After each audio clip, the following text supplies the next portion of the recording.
At the end of last year, I reviewed the JBL Quantum 600. At the time, I said that it was a solid entry-level wireless headset that didn't compromise on features or sound quality. JBL has recently released the 610, an upgrade to the 600 that includes a couple of quality of life improvements, including a massive battery. I've been using the 610 for the past couple of weeks, and although they're not radically different to the 600s, I think they're a worthwhile upgrade. So in this review, I'll cover what I think they do well, what they don't do so well, how the 610 differs from its siblings, and ultimately who this headset is for. Also, JBL has kindly bestowed on me a pair of the 610s to give away to one lucky viewer, so stick around to the end of the video to find out how you can win a shiny new headset. Alright, up first, technical stuff. The JBL Quantum 610 has 50mm dynamic drivers and a frequency response range of 20Hz to 20kHz. The microphone frequency response is 100Hz to 10kHz, and when using them wirelessly, they use a low latency 2.4 GHz signal. Wireless range is about 15 to 20 meters, give or take, depending on if the headset has a line of sight to the dongle. If all of this sounds familiar, well, that's because the 610 is almost identical to the 600 when comparing the specs. Driver size, impedance, wireless range, the microphone, all of this is the same. The one area that differs is the battery life, lasting almost 3 times longer than the 600. The 40 hours playback time is quoted with the lights off, but it's still significantly longer than JBL's other wireless offerings. Charging is done by USB-C, and the charge time has increased from 2 to 3 hours. But hey, it's a small price to pay for such a huge jump in playback time. You can use them and charge them simultaneously using either the wireless dongle or the audio cable. They also work passively when using the 3.5mm audio cable. In other words, they don't need power and will work just like a regular pair of headphones. Now, they do weigh slightly more than the 600, 9 grams to be precise, although they're still a light headset overall, and again, this is a small price to pay for the increased battery life. Another nice improvement over both the 600 and 800 is the size of the dongle. At about half the size, it's much more practical. I must admit, I've had a few close calls with the larger dongles getting bumped while plugged in. The smaller size definitely reduces the risk of damaging the dongle, the device it's plugged into, or both.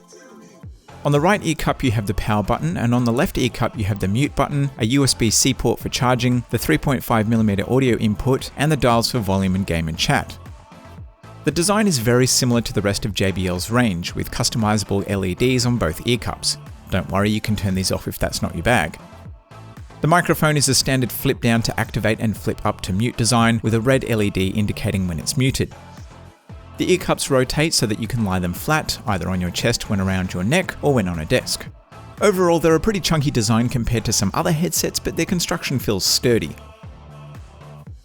Because these are based on the 600, you can expect the same sound quality. The 610 is a warm sounding headset, and I find them a little bass heavy out of the box. You can of course tweak this in the software using the equalizer settings, and there's enough clarity from the rest of the range to make them well suited for gaming. They're not a bad choice for music either, although they do suit bass-heavy electronic tracks more than acoustic ones. They also work well for streaming TV shows because you can listen to them for long periods of time without them feeling fatiguing. All in all, I think that most people will enjoy the listening experience they provide across most types of media. Here's the mic test. This is the same mic that you'll find on both the 600 and the 800. It's not incredible, but it's actually not too bad. I'd say it's slightly above average compared to every other headset I've tried, and for chatting with people in a party, it works fine. Muting can be done by flipping it up until you hear a small click, or you can use the mute button on the left ear cup. The Quantum 610, like the 800 and 600, are a very comfortable headset. The headband has lots of extension and it's very flexible. The ear cups are leather-wrapped memory foam, which feels nice and squishy against your head, and they have plenty of room inside for big fat ears. Although they're not marketed as noise cancelling, they do an excellent job of cutting out ambient noise, and if you like the idea of active noise cancelling but don't love the price tag that comes with it, then these are a good compromise. The downside is that they trap heat, so if you live in a hot climate or you have a hot head, this will be something to bear in mind. Alright, let's talk about compatibility. Wirelessly, the 610 will work with PC and Mac, PS4, PS5, and the Switch in docked mode.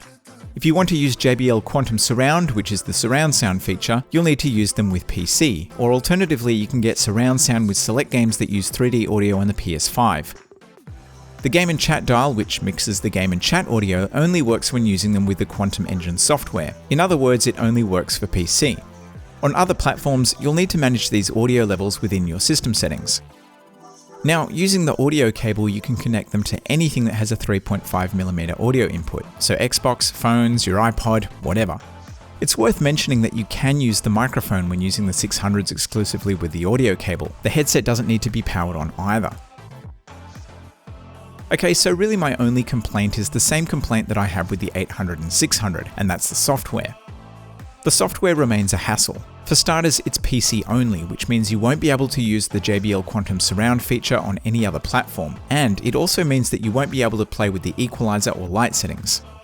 The other problem is that if you don't have a newish PC and/or a fast USB port, there's a good chance that you'll have issues updating the firmware.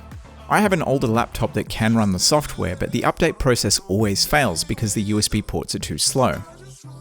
Now, to be clear, you don't need to update the firmware. They work fine straight out of the box, but losing the customization options is a bummer for sure.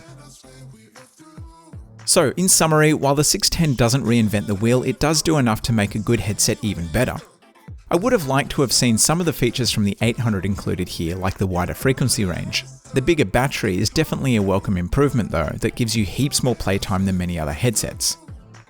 I'd recommend the 610 to anyone who's planning on pairing them with PC, Mac and PlayStation, because these are the platforms that can take advantage of the most features.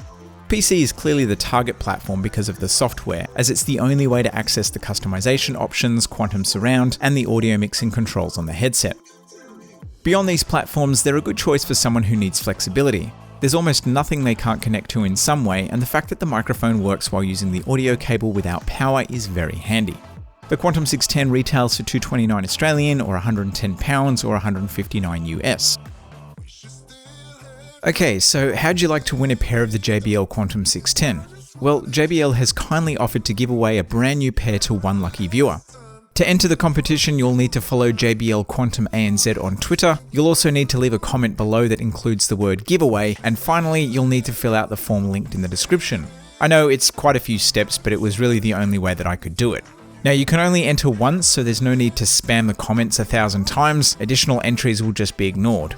The deadline to enter is the 30th of May 2022, and a winner will be chosen shortly after at random. I'll announce the winner on my Twitter and get in touch with them directly. The giveaway details, including the rules, are listed in the description. Good luck!